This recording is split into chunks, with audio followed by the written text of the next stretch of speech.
Não tô Só um minutinho que eu não estou te ouvindo, Bruno. Tá me ouvindo agora? Agora sim, agora sim.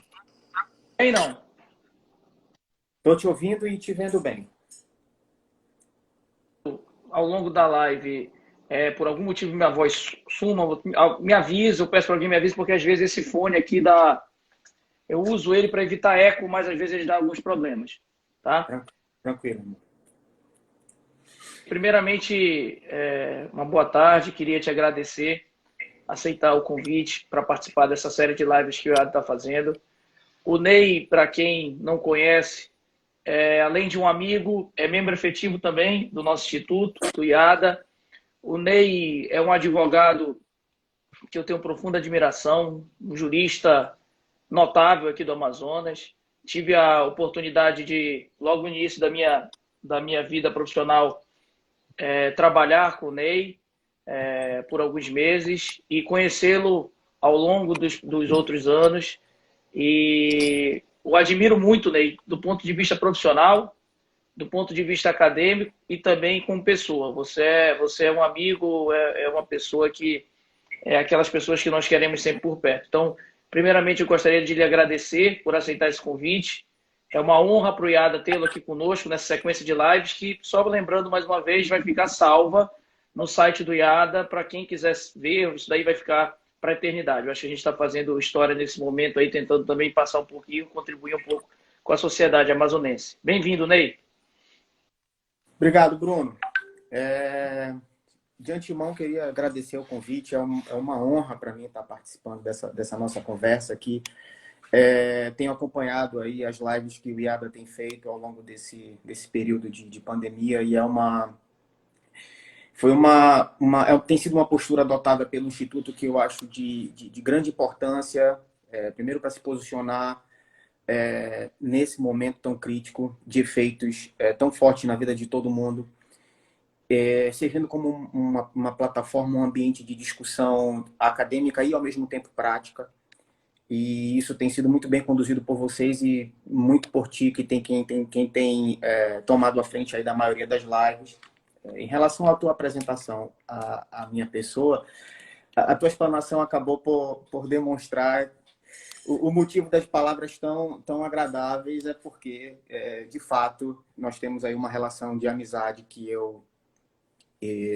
muito me deixa feliz e alegre.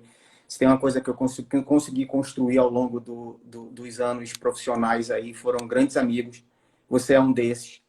E muitos dos membros do IADA são desses também. E é bacana você olhar aí a história e perceber que você está, de alguma maneira, fortalecendo laços. Palavras são sinceras, viu? Não é pelos laços de amizade que nos une, não. São sinceras. O Ney é um advogado, pelo menos que eu tenho como referência, não só eu, mas o Estado do Amazonas tem como referência, e também um grande jurista e um grande professor. Ney, eu gostaria de começar a tratar do nosso assunto, que julgo eu que que nós tratamos um dos mais importantes. Para o momento em si, para o momento pragmático que nós estamos vivendo. Né? Falar em contratos de concessão já exige uma certa cautela e muito cuidado, porque nós estamos falando aí de contratos de outorga por parte do poder público titular do exercício de uma atividade de serviço público. Ou seja, o poder público outorga algo que é o coração, né, do próprio poder público. Como dizia Dugui, o serviço público é a própria essência do Estado. Então, há uma necessidade de muita cautela, cuidado e responsabilidade no trato desse tipo de contrato. E é evidente que o contrato de concessão, apesar de ter natureza contratual, como o nome diz, é um contrato administrativo, ele tem peculiaridades que diferem muito dos contratos comuns regulados pela Lei 866. Né? Não só por se tratar de ter por objeto o serviço público, né? A terceirização ou a outorga do exercício da atividade desse serviço público, mas também por ter algumas características que o diferem. Por exemplo, o lapso temporal, o grande prazo de vigência desses contratos. Né? O professor Marçal Justin Filho sempre falou que os contratos de concessão têm como característica comum algo que é exceção dos contratos administrativos comuns, que é a mutabilidade. A professora Carmen Lúcia também falava sobre o princípio da adaptabilidade do serviço público, ou seja, é da natureza desses contratos a mutabilidade, você precisar se adequar. Isso em situações normais, né? Agora, em situações extraordinárias, eu acho que essa análise ela fica muito mais evidente, essa necessidade fica muito mais evidente e a análise precisa ser ter muito mais cuidado, ser desenvolvida com muito mais atenção, não só as características jurídicas do contrato de concessão, mas também a análise do caso concreto, da realidade concreta. E aí, nesse sentido, Ney, eu queria que você comentasse, numa abordagem inicial, qual é a importância desse contrato de concessão de serviços públicos, de uma administração pública, e a relevância desses contratos no momento que nós estamos vivendo de pandemia provocada pelo Covid-19. Bom, Bruno, acho que a tua explanação ela é bastante clara e elucidativa em relação à relevância desse tipo de contrato. A gente está falando aí, como tu bem mencionaste, assim, ao longo das lives e todas as discussões que estão havendo a respeito dos contratos administrativos em geral e dos efeitos da pandemia, a gente volta numa discussão de interesse público primário, de interesse da administração, de interesse do administrador, e isso é uma discussão que se mostra muito, muito clara em boa parte dos contratos administrativos, mas quando a gente traz essa discussão para o âmbito dos serviços, objetos de contrato de concessão, ela fica bastante mitigada, porque, como tu bem mencionaste, a gente está falando da prestação de serviços públicos que, por uma questão de conveniência legislativa, se permite, excepcionalmente, que seja feito através de terceiros particulares e não diretamente pelo poder público, mas que, por essência, por sua natureza, são serviços eminentemente públicos. Então, a partir daí, a gente já fica nítida a relevância desse tipo de serviços e a sua peculiaridade. Então, assim, é obviamente uma espécie dentro do gênero dos contratos administrativos, mas é uma espécie que possui muitas peculiaridades, que acaba por diferenciar das outras espécies, obviamente, e com isso precisa de uma análise que precisa se afastar um pouco da generalidade da discussão em relação a caso fortuito, força maior, a teoria de imprevisibilidade, mesmo dentro da estrutura, não só do direito privado, mesmo da estrutura já constituída no âmbito do direito administrativo, no âmbito da lei da 8666. Eu preciso trazer essa interpretação à luz de um microsistema próprio. E esse microsistema próprio exige um entendimento nítido da natureza do serviço, da relevância do serviço, da complexidade da relação. Porque aqui nessa relação, bem mais forte do que em outros contratos administrativos, essa relação de natureza tripartite, ela fica de verdade muito nítida. Eu tenho aí 3 interesses muito fortes, interligados e que se auto-influenciam, né?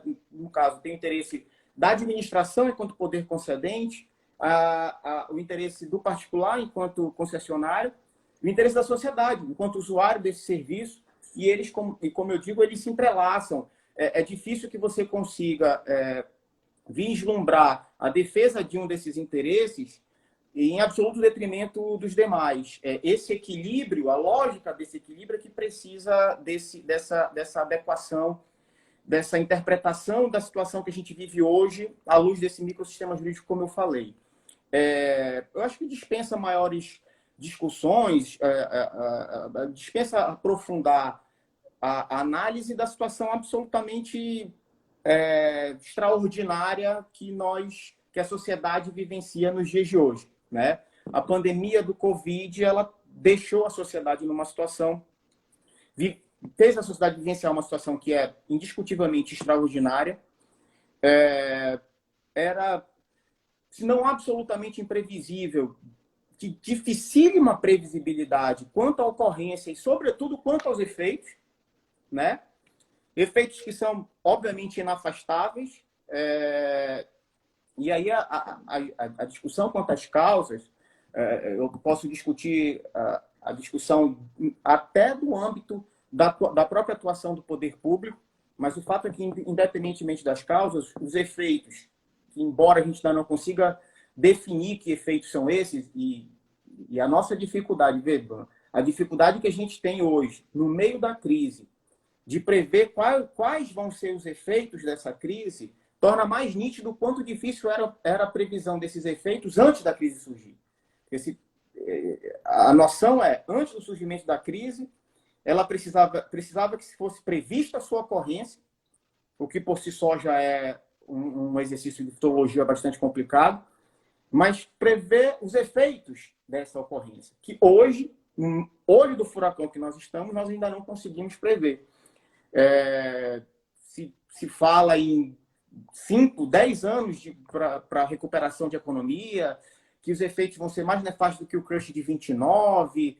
Por outro lado, se em 1, 2 meses, improvável, é claro, mas em 6 meses se descobre uma vacina, os efeitos tendem a ficar diminuídos. Então, essa noção de previsibilidade mesmo dos efeitos já é absolutamente complicado. Então, isso reflete, se a gente trouxer no âmbito dos contratos em geral, das relações jurídicas em geral, isso já vai, sem dúvida, refletir noções de ocorrência de caso fortuito, de força maior. Perguntar, Ney, era exatamente isso que eu ia te perguntar. Em razão disso tudo que você falou, quais são os efeitos diretos, as consequências diretas desse estado de excepcionalidade que nós vivemos neste contrato? As consequências jurídicas, não só concretas, por exemplo, uma situação concreta, uma suspensão, mas as consequências jurídicas também, advindas desse momento. Se a gente falar no âmbito fático, repito, a gente ainda não sabe exatamente quais consequências vão ser.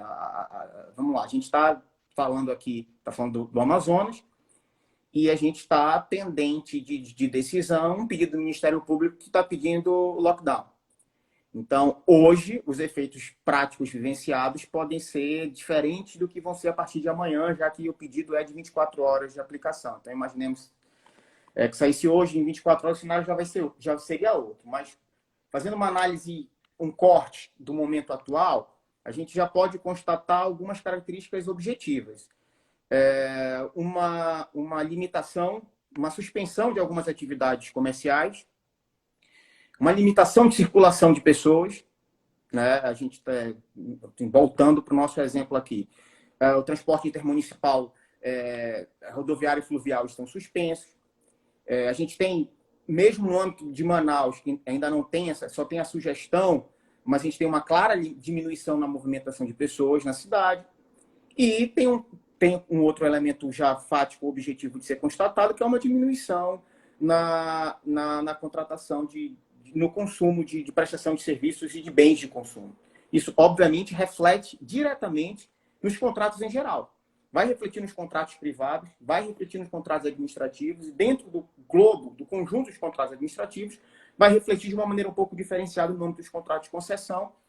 Obviamente, também dentro do nicho contrato de concessão, vai surtir efeitos diferenciados dependendo da natureza do serviço prestado. Tem serviços que vão ter consequências diferentes de outros, há serviços, inclusive, em que as consequências são boas, né? Porque, obviamente, vai depender da natureza desse serviço. Eu estava até lendo ontem que o Porto de Santos, que é um serviço concedido, teve no mês nesse período de abril, ele teve um fluxo maior do que abril de 2019. Então, você vê que, mesmo quando a gente fala de serviço público concedido, eu tenho uma distinção, dependendo do tipo de serviço que for. Mas o fato é que, de maneira geral, o cenário que a gente vive hoje, com a possibilidade de agravamento que, infelizmente, a gente tem. A gente falar em Brasil, sobretudo se a gente falar em Amazonas, um risco de agravamento ainda parece palpável. As consequências vão ser claras, as consequências vão ser de desequilibrar a base fático-econômica que deu sustento à celebração do vínculo, que a gente sabe que todo e qualquer contrato, seja ele privado ou seja administrativo, ele parte de uma construção fático-econômica estabelecida no momento da pactuação, né? Se buscou ali naquele momento ou a prestação de serviço, a venda de um produto, coisas do gênero, em que havia uma comunhão de interesses que gerou esse elo fático econômico, e a intenção, o objetivo que se pretende é que essa relação se mantenha, se não idêntica, obviamente, mas com uma certa, com o mínimo de equilíbrio ao longo dessa efetivação, dessa execução dessa relação jurídica. E esses efeitos que a gente já consegue vivenciar desequilibra essa relação em todos os cenários, no âmbito privado, no âmbito público, especialmente também no âmbito do direito, do âmbito dos serviços concedidos. No âmbito das relações privadas, entendo eu, embora não seja objeto da nossa live aqui, mas que, obviamente, com uma análise, mais uma vez, uma análise objetiva, tá? A gente não pode perder de vista também que é óbvio, infelizmente, isso é um pouco da natureza, isso é um pouco...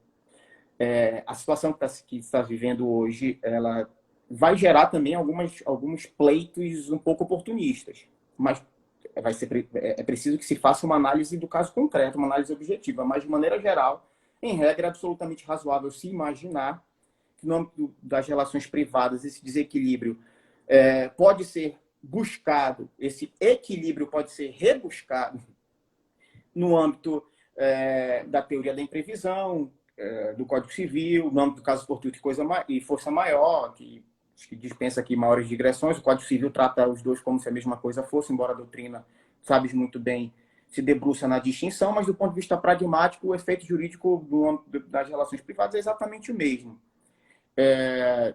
No âmbito dos contratos administrativos, também vai se ter aí a noção do contrato administrativo, talvez seja até um pouco melhor, na minha opinião, um pouco melhor construído do que no direito civil, porque se a gente buscar na 866, o arcabouço jurídico que permite aí o chamado reequilíbrio do contrato, o reequilíbrio econômico-financeiro do contrato, que é justamente tentar fazer com que aquela equação que originou o vínculo contratual lá na frente, ela se perdure ao longo do contrato, as hipóteses que permitem a busca desse reequilíbrio, elas são relativamente abertas. Elas contemplam boa parte do que as relações privadas prevêem de maneira muito espaçada. A gente pegar a 866, ela traz um rol bem interessante de situações que abarcariam esse reequilíbrio do contrato, esse reequilíbrio econômico-financeiro do contrato. Pode falar. Você está falando. Até para a gente, claro, abordar questões jurídicas, mas também deixar mais claro do ponto de vista concreto o que pode acontecer. Dentro desses elementos que integram os contratos de concessão, né, elementos característicos do contrato de concessão, quais pontos tu acredita que são mais importantes a serem analisados, não só pelo poder público, mas também pelo particular? Porque aí a gente tem que verificar que a relação ela tem que buscar entender um equilíbrio, considerando que o serviço público, que o poder público está ali contratando a execução, né, de um serviço público, de uma atividade pública. Então, para o serviço público é uma atividade essencial. E para o particular também existe todo o interesse, não só econômico, mas também o interesse social indireto das relações de trabalho que são travadas entre o empregador e o empregado. Então, assim, analisando esses elementos, quais eram os pontos principais que, na tua visão, precisa ser analisado com cautela pelo poder público e pelo particular? Elementos esses que integram o contrato de concessão. Bom, o contrato de concessão, e aí talvez seja o elemento crucial de distinção dessa análise em relação aos contratos administrativos em geral, né? A gente está falando aqui, basicamente, de uma análise do risco do contrato. Quando a gente está toda a nossa conversa até agora, ela se direcionou para a definição da ocorrência de um fato extraordinário que gerou consequências objetivas e inevitáveis no âmbito daquela relação contratual, trazendo já para o âmbito do contrato administrativo, não da relação contratual administrativa, e que gerou o desequilíbrio daquela equação econômica-financeira que deu origem ao contrato. Então, repito, a gente se viu diante de um fato extraordinário, e aí é preciso que se defina responsabilidades pelo risco que se materializou. A quem cabe, naquele contrato, arcar com os custos do risco materializado. Quando a gente vai para o âmbito do contrato administrativo em geral, essa definição do risco, ela se dá de maneira diferente, ou pelo menos de maneira um pouco menos específica do que no âmbito dos contratos de concessão. Por que eu digo isso?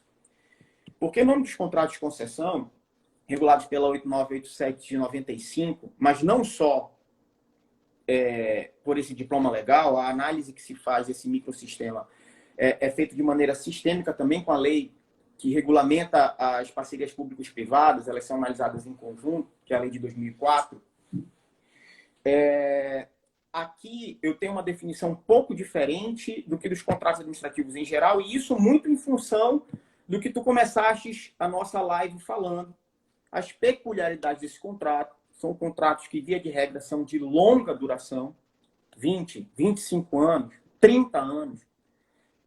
São contratos que, via de regra, envolvem serviços de infraestrutura de grande relevância para o desenvolvimento do país e que, por via de consequência, também exigem vultosos investimentos. Então, por conta dessa característica, a análise dessa definição do equilíbrio econômico-financeiro, ela se mostra ainda mais importante, né? Lá no início, quando se é feito o edital que vai gerar o posterior contrato administrativo de concessão, é que se faz esse plano de negócios, a gente pode falar, onde se vai basicamente definir a necessidade de investimento para a execução daquele contrato a partir das exigências do ente administrativo, que vai estipular uma série de regras relacionadas à qualidade de serviço, metas a serem cumpridas e coisas do gênero. E, obviamente, as receitas que são possíveis de ser obtidas a partir desse contrato, equilibrando essa equação e gerando lucro. Tá? O objetivo do contrato obviamente, gerar o lucro, e o poder público tem essa noção exata, e é extremamente interessante também ao poder público que essa equação se mostre sempre saudável para que a prestação do serviço público se efetive de maneira adequada, tal qual ele desejava. Então, à luz dessa característica própria, os contratos de concessão, como eu disse, têm uma exigência um pouco específica em relação aos contratos em geral. Aqui, existe pré-definida, por exigência legal, uma matriz de risco a ser assumida por cada um dos contratantes. Então, quando a gente fala de contrato administrativo em geral, basicamente, a lógica é que eu tenho a área ordinária e a área extraordinária, ou seja, os riscos ordinários, os riscos do negócio, vão ser arcados pelo contratado. E os riscos extraordinários seriam arcados pelo contratante, ou seja, pelo poder público. Essa é uma lógica que, via de regra, também se aplica ao contrato de concessão, desde que, nesse detalhamento das matrizes de risco que eu estou falando, não se desenhe de maneira diferente. Então, no contrato de concessão, a primeira resposta a ser dada em relação a qual a solução que vai ser adotada diante desse problema é olhar o contrato. Porque aqui, diferente dos demais contratos, eu tenho, ou pelo menos deveria ter, quando o contrato é bem elaborado, uma matriz pré-definida dos riscos. E essa matriz, ela busca basicamente precificar esses riscos. Diminuir, conseguir dar uma maior previsibilidade, com isso, uma maior eficiência desse contrato administrativo, precificando os riscos, sempre lembrando, Bruno, que esses contratos têm como objetivo a modicidade das tarifas. Então, toda essa lógica, esse estudo bem definido, essa distribuição de matriz bem feita ao longo do contrato, vai fazer com que a remuneração do prestador, ou melhor, que a remuneração do contratado, seja de fato eficiente, consequentemente o serviço vai ser eficiente e, obviamente, o cidadão, em geral, lá na ponta dessa equação, vai conseguir usufruir do contrato, vai conseguir usufruir do serviço de maneira módica, através de tarifas baratas. Então, a pré-definição desses riscos é de suma importância. E dentre esses riscos que vão ser definidos, vão estar os riscos de caso fortuito, de força maior, de fato do príncipe, de fato da administração.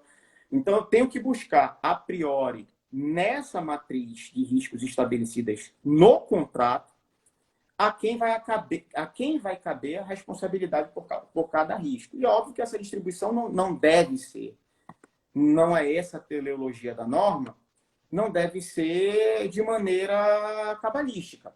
A premissa a ser adotada aqui é definir, risco a risco, qual dos dois contratantes possui a capacidade, de maneira mais econômica, de evitar o risco, de tentar controlá-lo ou de mitigar suas consequências. Então, esse o cenário que se tem que ter em mente na hora de definir esses riscos. E uma vez definidos, surgido o problema, em tese, uma vez materializado o risco, aquele contratante que na matriz de risco estava responsável pela sua incidência vai ter que arcar com as consequências desses efeitos. Essa é a regra. Essa é a regra do sistema jurídico, essa é a regra que vai ser materializada no contrato de concessão. Agora, o mundo real, ele sempre gosta de criar peças no mundo ideal, né, Bruno? A gente está falando aqui de um exercício de antecipação, de um exercício que, por mais bem feito, por mais bem elaborado, por mais responsável que seja, ele vai sempre flertar com a especulação quanto à ocorrência e, mais uma vez, dialogando diretamente com a situação que nós vivenciamos hoje, com os efeitos da ocorrência desse dado risco, né? E aí uma situação juridicamente inusitada a ser enfrentada, por exemplo, uma hipótese em que um dado risco esteja nessa matriz distribuída exemplificadamente à concessionária de serviço público e que, por conta da dimensão absolutamente catastrófica da crise vivenciada em relação àquele dado risco, tome uma proporção tal que exigir que ele seja integralmente suportado pelo contratado pode sepultar a própria noção do contrato celebrado. Então, é esse diálogo entre o mundo real e o mundo ideal que precisa ser travado em cada caso concreto. E porque, assim, a gente sabe que a matriz de risco, né, do contrato ali, como você falou, ela é fundamental para que a gente precifique, né, que você chegue ao valor, inclusive, você deixe de forma muito clara onde os riscos estão alocados, para quem estão alocados, de forma a quem tem mais condições de mitigá-los, de resolvê-los, de saná-los.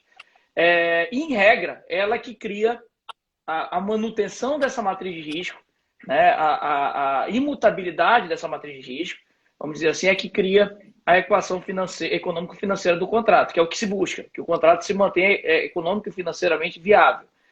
E aí eu te pergunto, no cenário desse catastrófico, que é o que nós vivemos hoje, é possível se admitir a modificação dessa matriz de risco ou a ponderação dos riscos? Eu vi recentemente uma live em um instituto regional também de direito administrativo de fora, em que falava que nesse momento começa a se questionar o seguinte: não, mas preste atenção, a força maior que está do contrato, ela é uma força maior leve, é uma força maior, vamos dizer assim, faixa branca, né, que é do jiu-jitsu aí. Mas essa força maior aqui, ela é uma força maior faixa preta. Não é essa que a gente está. Aí vai falar assim, ponderar, mas peraí, professor, é força maior ou não é? E a gente sabe que esses contratos envolvem uma modelagem complexa. Várias pessoas participam, né? Juristas, economistas, contadores. É algo que envolve um trabalho muito grande a modelagem desses contratos de concessão. E eu te pergunto, haveria espaço para uma ponderação, mitigação ou uma reanálise desses riscos alocados na matriz? A gente adentra aí numa necessidade de discussão jurídica à luz desses contratos, partindo da premissa de que a situação que nós estamos vivendo hoje exige uma análise das normas pátrias, não de maneira estritamente formal e técnica. Não estou dizendo que a gente vai abandonar a técnica. O que eu estou dizendo é que a gente precisa equilibrar essa técnica, à luz até de princípios de ordem constitucional que vão modelá-las de maneira a encontrar um bem efetivamente comum. A gente está no direito brasileiro, no direito moderno, cada vez mais consciente de que a norma precisa, a razão de ser do direito, a razão de ser da norma é o mundo real. Né? Eu preciso daquele sistema jurídico posto, porque se eu virar as costas para essa realidade, perde a razão de ser. Né? E essas situações absolutamente extraordinárias como a que a gente vivencia agora, elas costumam ser terreno fértil para o amadurecimento de alguns institutos jurídicos, surgimento de alguns institutos. A gente falou no começo da live sobre o princípio da imprevisibilidade, e a teoria da imprevisibilidade surgiu a partir das grandes guerras. Ou seja, foi a necessidade do direito, olhando para a realidade fática, criar soluções para aquilo que o mundo real vivenciava. Né? Isso é uma característica do direito. Né? A realidade anda numa velocidade muito maior do que a normatização, e essa oxigenação ela se faz necessária a cada momento. Então, essa discussão, ela comporta, obviamente, dependendo do ponto de vista que você quiser defender, ou do lado que você tiver, do raciocínio jurídico que você defende, eu posso responder essa tua pergunta como sim ou não. Se a lógica é de que, naquela fase pré-contratual, na definição dessa matriz de risco, houve esse profundo estudo multidisciplinar, e isso definiu a equação econômico-financeira do contrato, e isso definiu com que o vencedor fosse a empresa A e não a empresa B, porque na visão da empresa B, aqueles riscos que estavam lá postos exigiria investimento numa monta tal que a proposta que ele fez foi menor do que a que venceu, ou seja, ele agiu de maneira mais responsável que a empresa que venceu, vislumbrando a possibilidade do risco. Então, assim, a partir dessa lógica pré-definida, eu poderia defender que, diferente dos contratos mais generalistas, havendo essa matriz específica, digamos que a matriz específica diga que caso fortuito e com força maior vai ser arcado necessariamente pelo prestador de serviço, pela concessionária, eu posso defender que ela vai precisar arcar com essas consequências. Óbvio que essa interpretação ela possui, na minha visão, muito mais dificuldade do que facilidade de ser construída. Esse é um ponto de vista que, embora mais adequado à letra expressa da lei, ela é mais frágil quando eu olho o sistema jurídico de maneira mais geral. Me parece, aí a tua alegoria em relação aos tipos aos graus de faixa do ato ocorrido, né, do fato imprevisível, é a lógica da definição da extensão, basicamente. Eu posso prever, eu posso aceitar arcar com determinado cenário, mas eu posso também aceitar um fato da vida, que dentro da previsão existe uma área de imprevisão. Né? Eu posso prever que vai acontecer um fato, a força desse fato vai ser uma força X, e essa força me aparecer de maneira exponencial, em que se mostre absolutamente irrazoável a exigência de que isso de fato seja arcado só por um dos lados. E nesse cenário, mais uma vez reforçando o interesse do próprio poder concedente de que essa equação econômico-financeira se mantenha estabilizada, porque aqui a gente, diferente dos contratos privados em geral, em que um dos lados ele até pode aceitar readequações contratuais a benefício da outra parte, mas ele não faz isso de muito bom grado, porque ele tá preocupado com o próprio bolso e não com o outro. No âmbito dos contratos de concessão, o poder público tem interesse direto de que o poder concedente mantenha esse equilíbrio. Então, me parece que é absolutamente razoável que haja uma readequação desse contrato, mesmo mexendo nessa matriz. Quando eu digo readequação, essa readequação pode ser de várias formas. E essa readequação parte de uma revisitação dessa matriz, ainda que de maneira provisória. Eu acho que, como nós estamos diante de uma situação extraordinária, cujos efeitos não se sabe até quando vão ser sentidos, em que dimensão vão ser sentidos, eu posso mexer nessa matriz de maneira provisória. E entendo que se o poder público, se o poder concedente tiver a noção exata da responsabilidade que envolve a sua atuação em relação a esse contrato, em relação aos efeitos sociais oriundos desse contrato, ele não só deve fazer, como deve fazer logo. Porque quanto mais rápido ele fizer, mais mitigados vão ser os efeitos. Então, assim, o remédio a ser tomado, quanto mais rápido tomado for, ele tende a ser um remédio menos forte. E com isso, finalisticamente falando, o próprio poder público vai ser beneficiado. Porque se ele demorar a agir, essa ação provavelmente vai exigir concessões ainda maiores desse poder concedente, seja no abrandamento de metas, na prorrogação de prazos do contrato, e até numa situação que o poder público costuma ser absolutamente reticente, que é de indenização direta também, que é uma das formas de reequilíbrio desse contrato. Mas é importante que ele haja,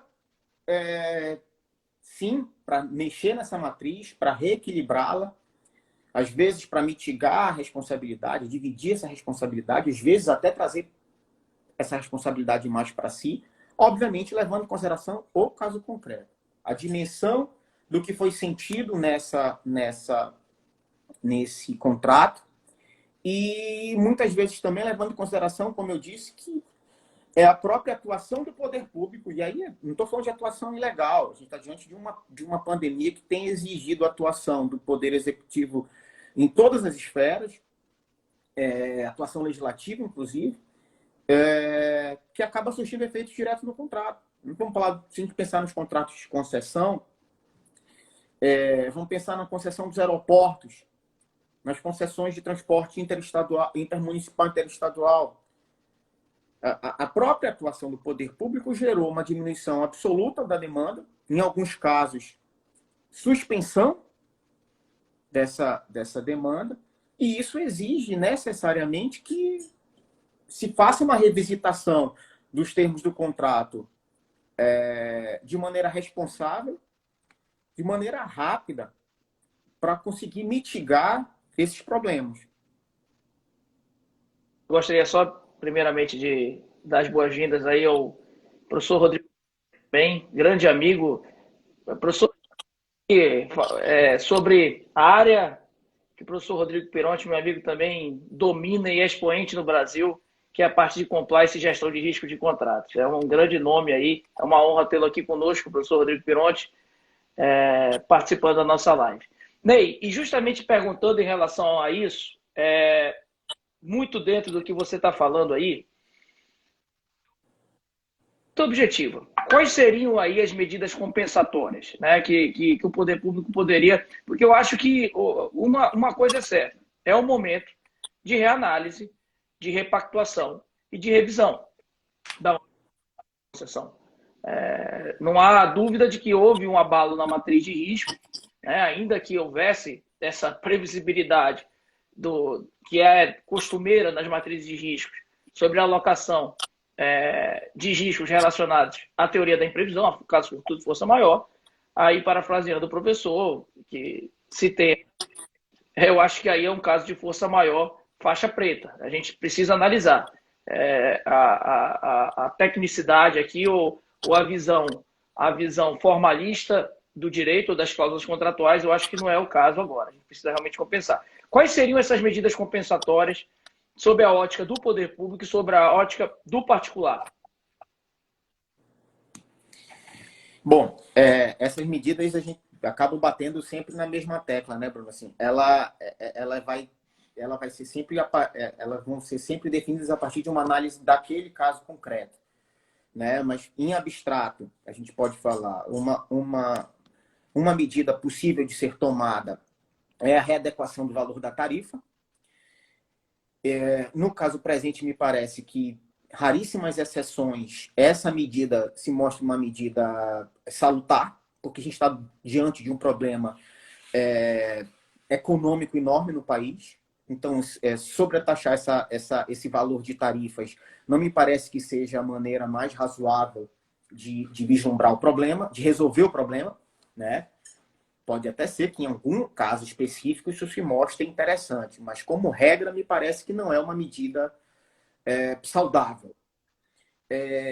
Uma forma que pode vir a se mostrar razoável vai ter um preço, é claro, né? A gente está diante de um problema que vai haver sempre um preço a ser pago. O que você está buscando é minimizar esse preço. Não tem, infelizmente, aqui uma solução ótima. Tem uma solução ótima dentro do possível. Então, a readequação de plano de metas talvez seja, em alguns casos, uma medida interessante porque ela desonera a concessionária da necessidade daquele investimento já definido diante daquele cronograma. Então, assim, eu redireciono o fluxo de dinheiro, porque o problema principal aqui desse desequilíbrio econômico financeiro é a balança entre o custo, porque esses serviços de concessão, esses serviços concedidos, via de regra, por serem envolvidos na infraestrutura, por ter um investimento de capital absurdo, enorme, então tem um custo fixo mensal muito grande, e aliado à obrigação de continuidade da prestação de serviço, tem um problema claro entre a manutenção de um custo e o problema de fluxo de caixa, o problema de remuneração. Então, talvez redirecionar esses investimentos que estavam já pré-alocados no alcance de determinadas metas de cobertura, para que isso seja postergado para um momento futuro e, com isso, se possa reequilibrar esses investimentos, seja uma solução talvez a mais palpável. Porque a solução do ponto de vista das empresas, das concessionárias, que talvez se mostrasse mais efetiva, seria através da indenização do poder público. Principalmente quando a gente tem diante aí, de fato, do príncipe de fato da administração. Só que, mais uma vez, a gente está num momento de crise econômica enorme. Essa crise econômica assola e reflete diretamente no poder público. Uma diminuição enorme da tributação, né? Do alcance tributário, uma série de concessões que estão sendo feitas. Então, assim, tem um problema de arrecadação do poder público também. E mais, nesse momento, o dinheiro público está basicamente direcionado para ações que sejam diretamente ligadas ao combate à pandemia, né? Basicamente voltadas à área de saúde. Gastos públicos não direcionados a essa área, eles vão, no mínimo, se não gerar uma discussão jurídica, vai, no mínimo, gerar uma enorme discussão política, que é outro grande problema que costuma permear esses tipos de contrato. Então, a indenização, que talvez fosse uma medida bem interessante, me parece que ela vai ser de pouca aplicação prática. Acho eu que a readequação de planos de metas, de planos de investimentos, seja a melhor maneira. Em relação a... E tem uma outra que tem um efeito um pouco mitigado, mas tem... esses contratos costumam remunerar o ente público pela fiscalização.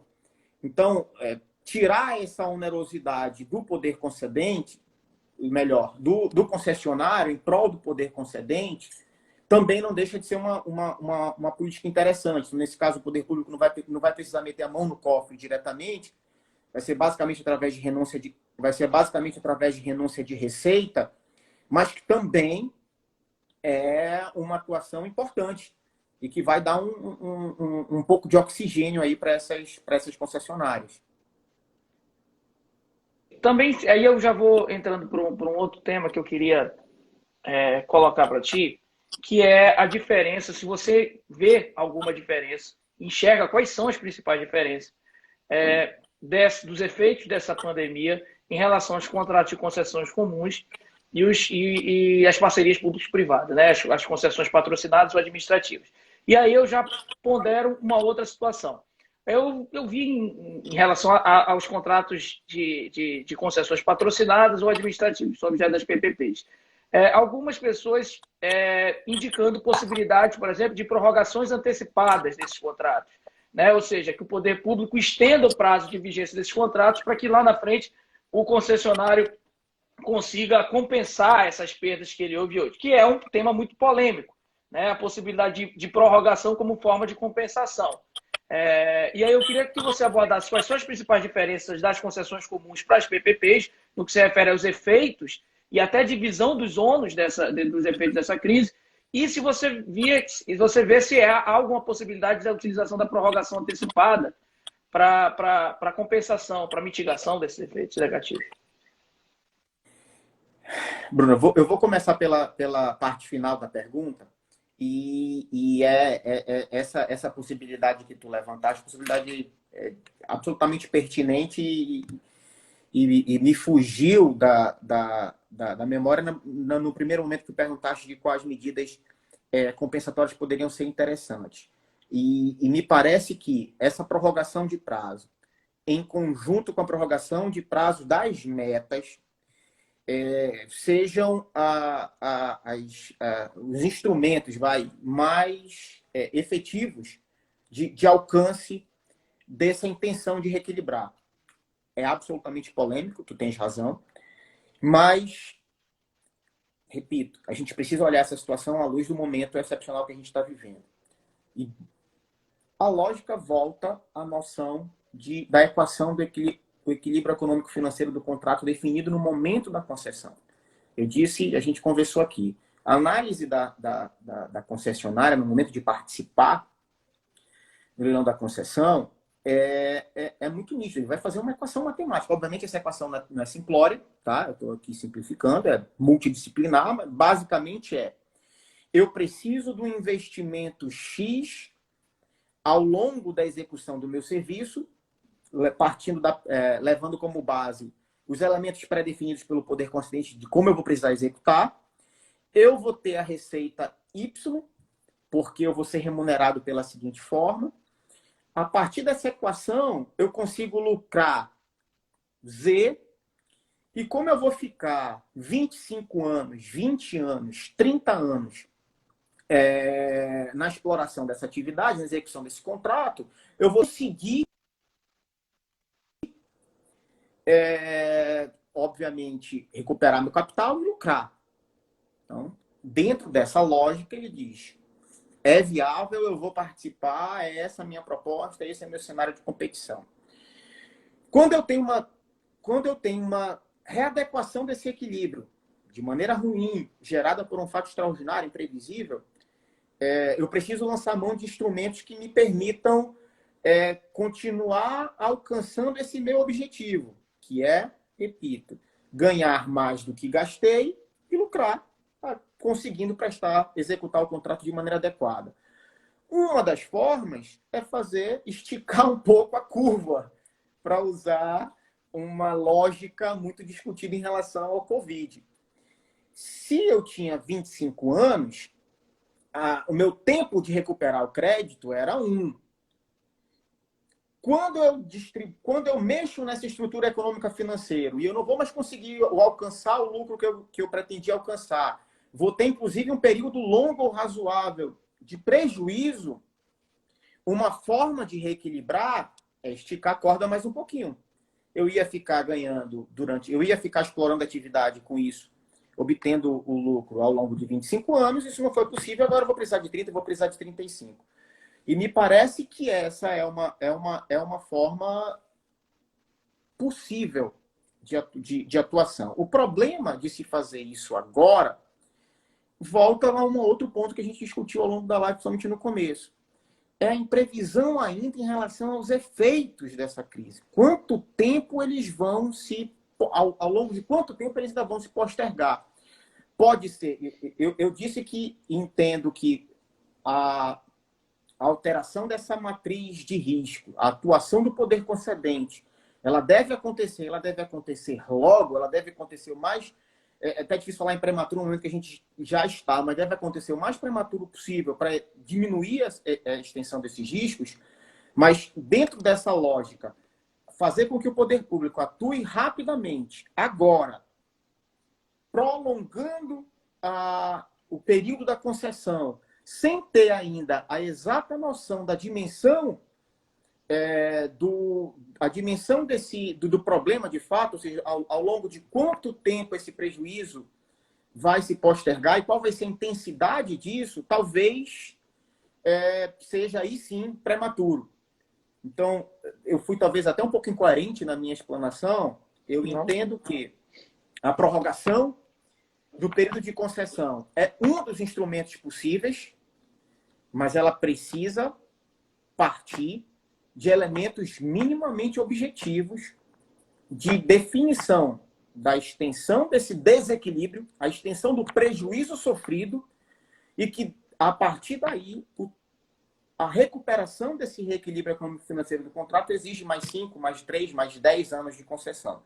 E eu não sei se, diante das incertezas que nós vivenciamos hoje, é razoável que eu tome uma atitude que tem uma característica de ser definitiva numa situação que ainda é absolutamente... A gente está andando ainda em areia movediça e isso seria construir um edifício, uma estrutura já definitiva numa situação que a gente ainda não sabe como vai ficar. Então, é um instrumento importante, é um instrumento que pode ser utilizado, mas ela tem problema de não ser...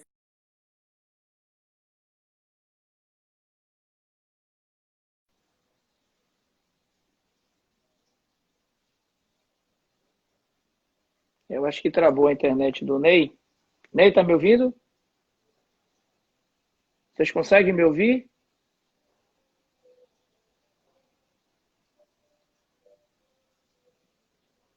Só para saber, eu não sei se o problema é na minha internet.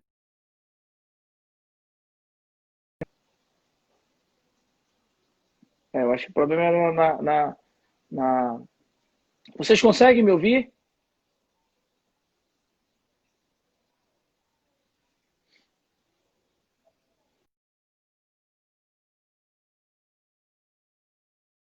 Estão aí? Eu peço a todos que estão ouvindo, até para entender, conversar aqui com o Ney para saber se deu algum problema na internet dele. Eu vou sair, vou reabrir a live, até porque faltam 8 minutos para ela se encerrar. Viu, Ney? Eu acho que o Ney está me ouvindo. Ney, você está me ouvindo?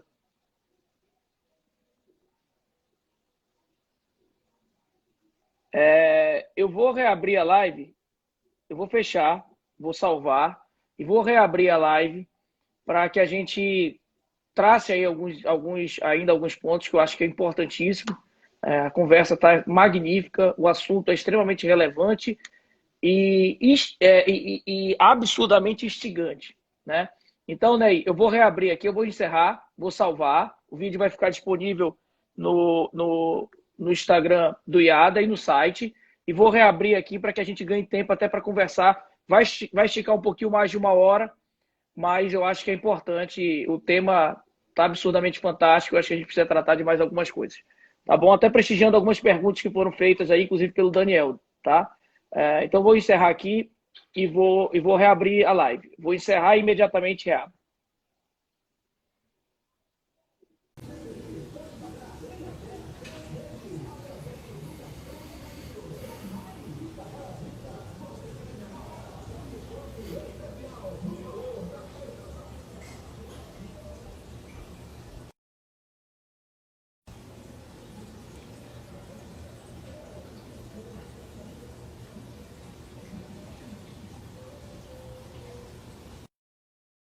Então, já o Neide está entrando aqui.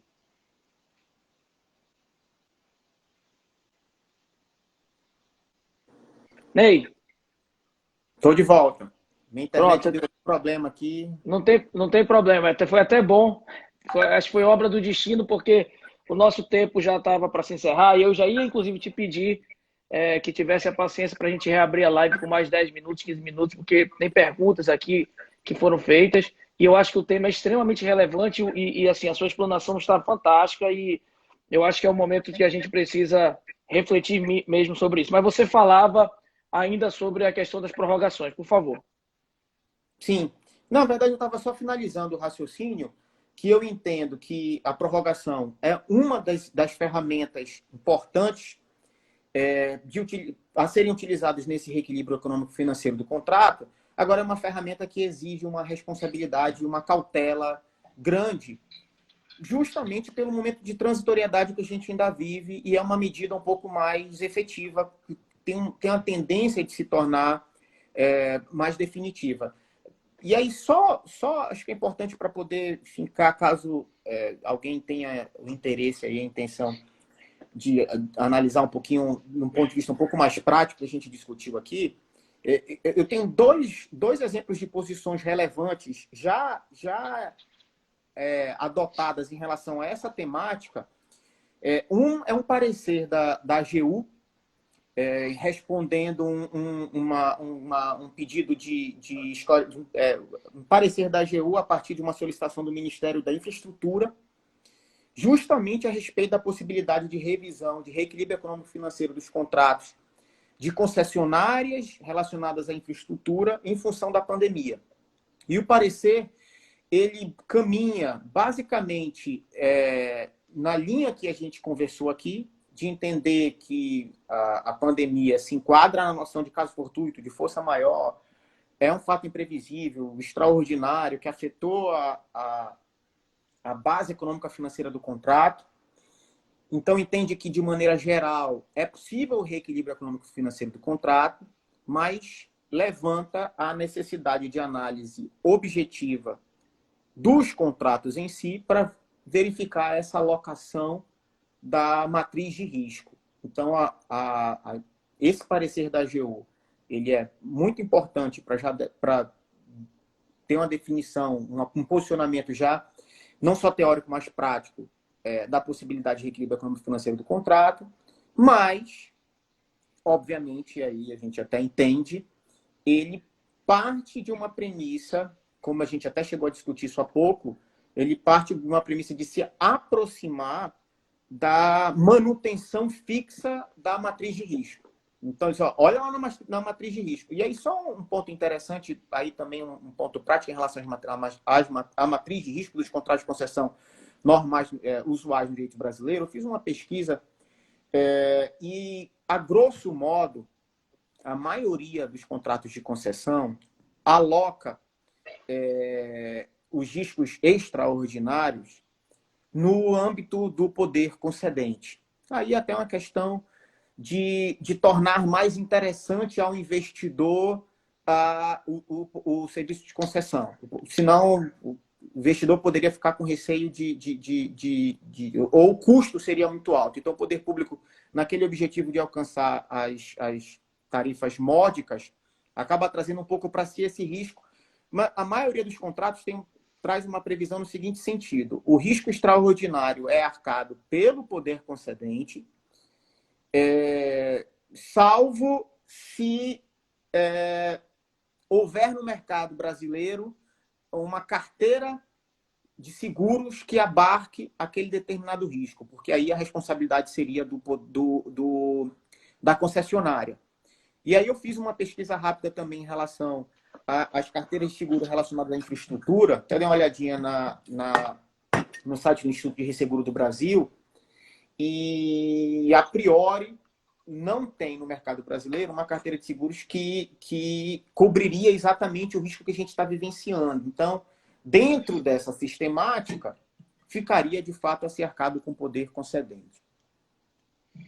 Isso eu até fixei aí, Ney, para quem quiser, o parecer da AGU que você falou, tá fixado, anotado aí para quem quiser ler mais sobre isso. E até mais um outro exemplo, se alguém também quisesse ler sobre isso, e é um outro, e envolve a questão de que práticas podem ser utilizadas para tentar reequilibrar.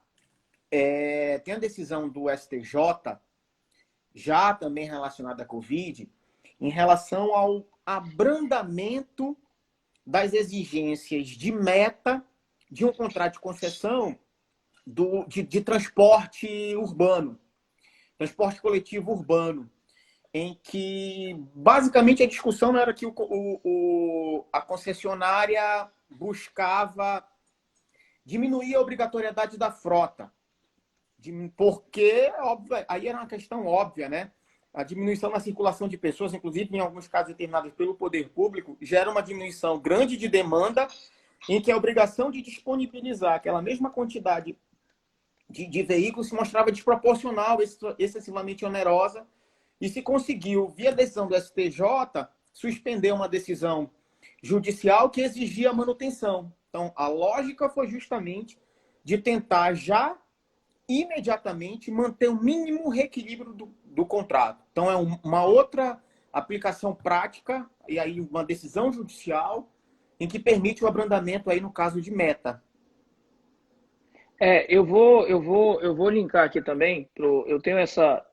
O Ney já tinha me mandado, gente, e eu vou deixar aqui o número para quem quiser pesquisar, porque eu li, eu também não tinha conhecimento, o Ney havia me falado, e eu achei muito interessante, porque realmente nesse momento a gente precisa, eu acho que muito mais avaliar, tá aí, eu já coloquei aí, os efeitos concretos e práticos do que está acontecendo. Eu acho que essas decisões analisam muito bem isso. Ney, e aí eu queria abordar contigo, antes da gente caminhar para a parte final, mas eu acho que é importante também, algo que eu indaguei ainda há pouco e eu vejo que existem algumas confusões feitas. Não só por parte do judiciário, mas também por parte do próprio poder público. Tu enxergas que existe uma diferença dos efeitos práticos dessa crise pandêmica que nós estamos passando em relação aos contratos de concessão comum e às parcerias público-privadas? Porque existem diferenças fortes entre esses dois tipos de concessão, né? Vamos falar 3 tipos de concessão. Concessões comuns, que são as reguladas pela Lei 8987 e 95, e as concessões administrativas ou patrocinadas, que são as parcerias públicos-privadas. Você enxerga que os regimes são diferentes em relação a esse regime provisório de compensação?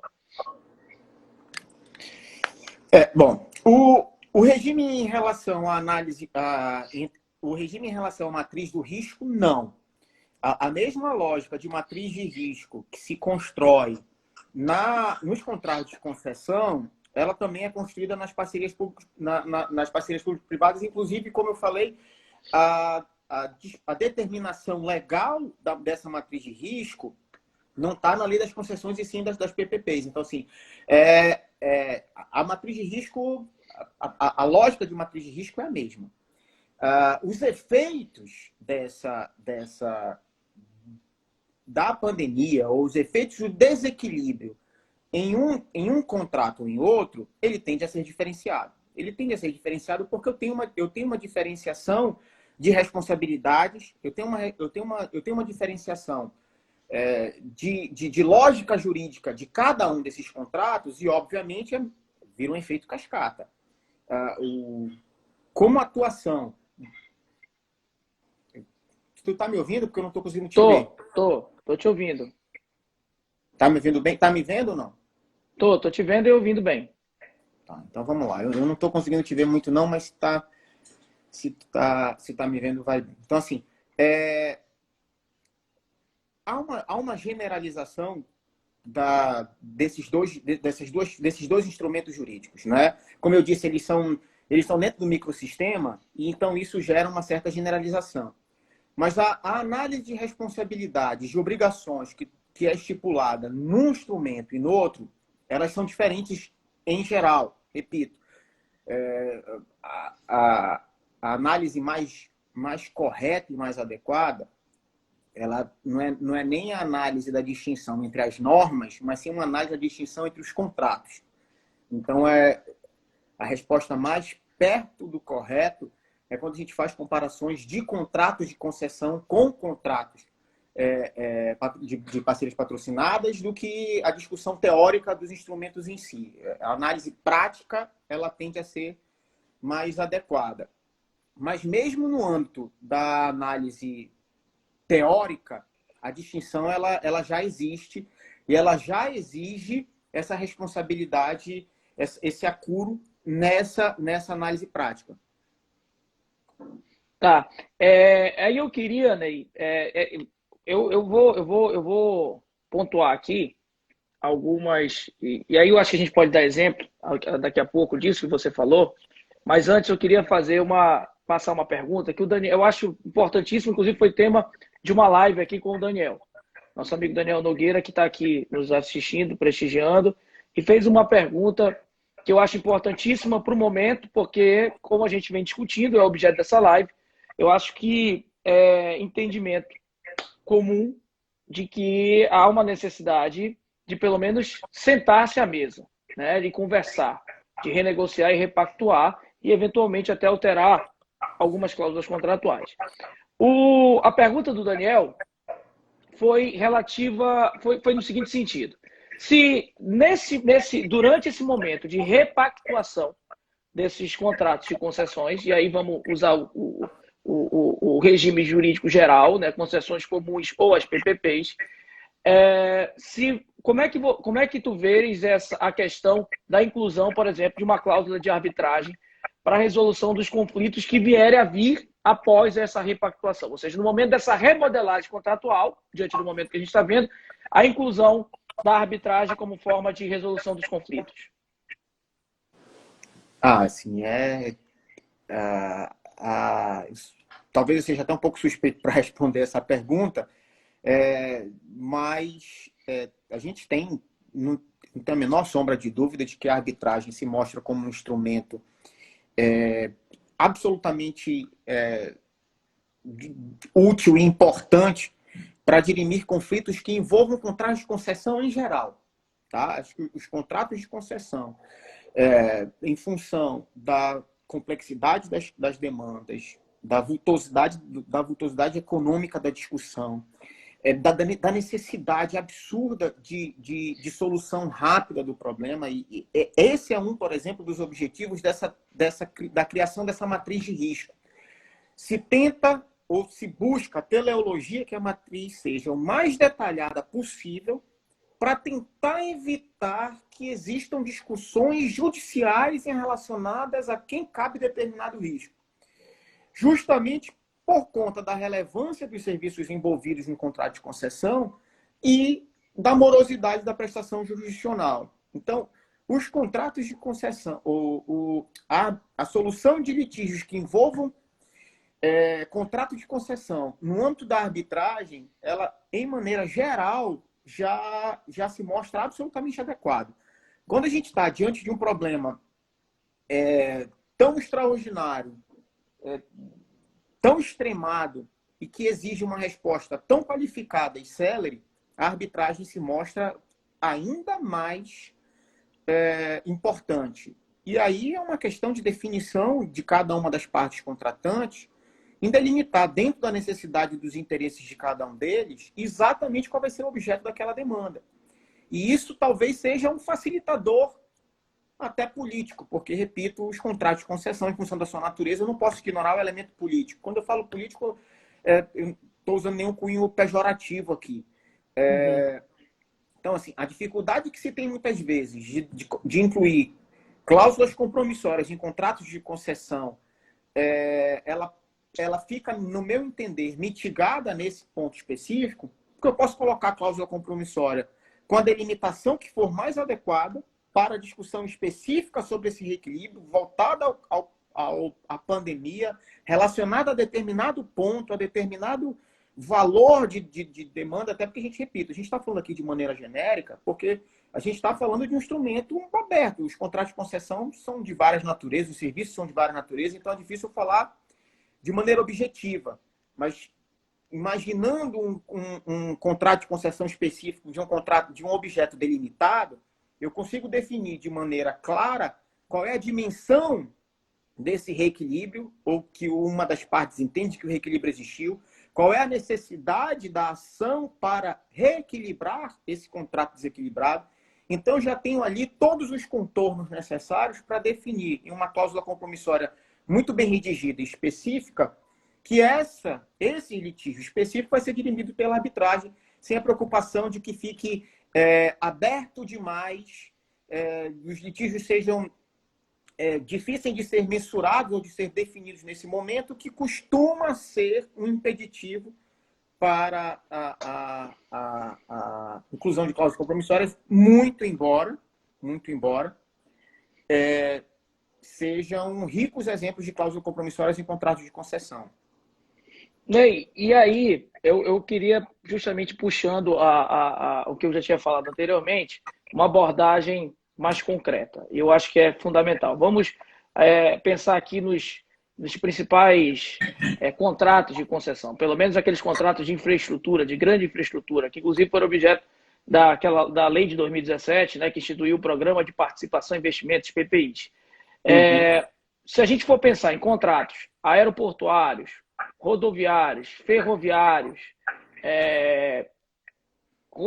já falei, os aeroportos. Então, assim, rodovias, aeroportos, portos e rodovias. Eu acho que são contratos essenciais dentro de um país, dentro de uma estrutura, de uma infraestrutura que viabilize aí direitos fundamentais, que viabilize o desenvolvimento econômico e social de um país. Quais são os reflexos? Você acha que esses contratos têm que ser vistos de forma diferente? Quais são os reflexos nesses contratos específicos? Qual é a melhor atuação do poder público para com o particular? E qual é também, eventualmente, as melhores medidas de remodelagem, se for o caso, desses contratos? Bom, tu mencionaste alguns grupos, eles têm semelhanças e diferenças entre si. No caso dos ferroviários, da concessão de ferrovias, desculpa, elas estão muito próximas da noção do que tem acontecido na concessão de portos. A pandemia ela não afetou, ou pelo menos afetou numa dimensão muito pequena, esse tipo de serviço, esse tipo de demanda. Então, eu digo isso porque nos contratos de ferrovias, a alocação da responsabilidade ela ficou no âmbito do poder concedente. Tá dentro da matriz de risco do poder concedente. Então, aí não tem nem discussão, seria a responsabilidade do poder concedente mesmo esse reequilíbrio. Mas, nesse caso específico, me parece que não teve uma diminuição de demanda e não teve, a priori, uma justificativa de um desequilíbrio muito grande. Até pode haver um pequeno desequilíbrio pelo aumento do custo de alguns insumos. Então, assim, eu posso não ter a diminuição da eu não posso não ter tido a diminuição da demanda, mas ter uma diminuição da lucratividade. Mas isso não necessariamente vai desequilibrar essa equação de uma maneira que necessite de um reequilíbrio econômico-financeiro do contrato. Então, eu acho que esse tipo de contrato fica um pouquinho separado. Nos casos de rodovias e de aeroportos, aí a lógica já é um pouco diferente. Porque aqui existe uma afetação clara de diminuição de demanda. E aí é uma análise interessante. Diminuição de demanda, ela está no âmbito da doutrina, no âmbito de decisões judiciais. A diminuição da demanda está, como regra, na ala ordinária do contrato. Ou seja, diminuição de demanda é risco do poder do concessionário. A regra é diminuição de demanda é risco do concessionário. Mesmo naqueles contratos em que na matriz de risco se coloca no âmbito do poder concedente a responsabilidade pelo caso fortuito, pela força maior e coisas do gênero. Então, como regra, seria a responsabilidade do poder, da concessionária. Só que, primeiro, uma coisa de se imaginar é uma diminuição de demanda previsível. Agora, a diminuição de demanda que se vivencia no país, ela é absolutamente imprevisível. A gente volta àquela noção de falar de imprevisibilidade dentro da previsibilidade. Eu até posso prever uma diminuição de demanda, mas uma diminuição de demanda nesse nível, uma diminuição de demanda faixa preta, era difícil de se imaginar. E com outro ponto agravado, diminuição de demanda, às vezes, gerada pela própria ação do poder público, pelo chamado fato do príncipe. Então, aqui, não vejo como deixar em havendo o desequilíbrio, e isso me parece notório, que sejam tomadas medidas urgentes de reequilíbrio econômico-financeiro desse contrato, tá? Diminuição de metas, quem sabe prorrogação desse prazo de concessão. Aqui eu preciso de medidas. Não tem, isso é indiscutível. A gente está falando quando a gente fala de transporte rodoviário, por exemplo, boa parte de rodovias elas estão fechadas. Então, a diminuição de fluxo disso, a remuneração deles é basicamente por pedágio. E aí eu não tenho essa diminuição, eu não tenho essa receita, e a necessidade de readequação disso é nítida e óbvia. Acho que não tem muito como fugir dessa reanálise. Ney, eu queria te agradecer, mas antes disso, claro, te passar para as considerações finais do que tu achar que é importante ainda levantar sobre o tema, mas eu queria antes te agradecer por ter aceito o nosso convite, por estar aqui conosco, até passando do tempo, ou seja, dispondo do teu tempo para estar aqui contribuindo para o IAD e contribuindo para a Academia Jurídica Amazonense também, para a sociedade, eu acho que esclarecendo pontos que são vitais. O tema que nós abordamos hoje, eu julgo que justamente em razão do objeto que esse tema comporta, né, que são serviços públicos, são concessões de serviço público. O bem maior que nós temos, como já dizia a doutrina francesa, do Guy, o maior bem que o povo tem é o serviço público, principalmente os mais necessitados. Então, quando a gente fala de um tema de suspensão de contratos de concessões, de remodelagem, de aumento de tarifas, é um tema que interessa a todos. Então, é um tema muito relevante, muito complexo, que gera muita polêmica. Você brilhantemente o traçou aqui. Eu aprendi muito, eu acho que todos aqui, a audiência foi fantástica. Vamos deixar gravado, como sempre. Muito obrigado, lhe agradeço. E passo aí a palavra para você, para as suas considerações finais, abordagem de algum outro tema que você acha relevante. Bruno, eu quero essa conversa. Eu já peço desculpas aqui pelas minhas limitações, não só em relação ao tema, mas limitações de maneira geral.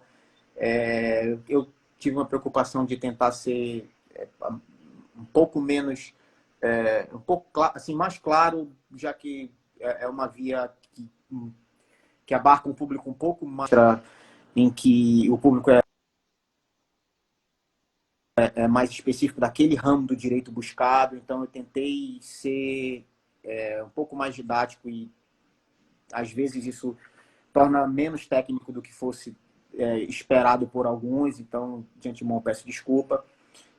Tentei, na medida do possível, dar elementos práticos dessa discussão, e aí talvez tive uma preocupação que impediu um pouco, assim, tu sabes bem que eu sou advogado, meu escritório advoga para a concessionária de serviço público aqui de Manaus, de abastecimento de água e de esgoto. Então, tive uma preocupação de tentar evitar uma discussão que pudesse ser muito direcionada a discussões que pudessem surgir no âmbito desse contrato e que, com isso, minha manifestação pudesse ser vista sobre algum aspecto de suspeição.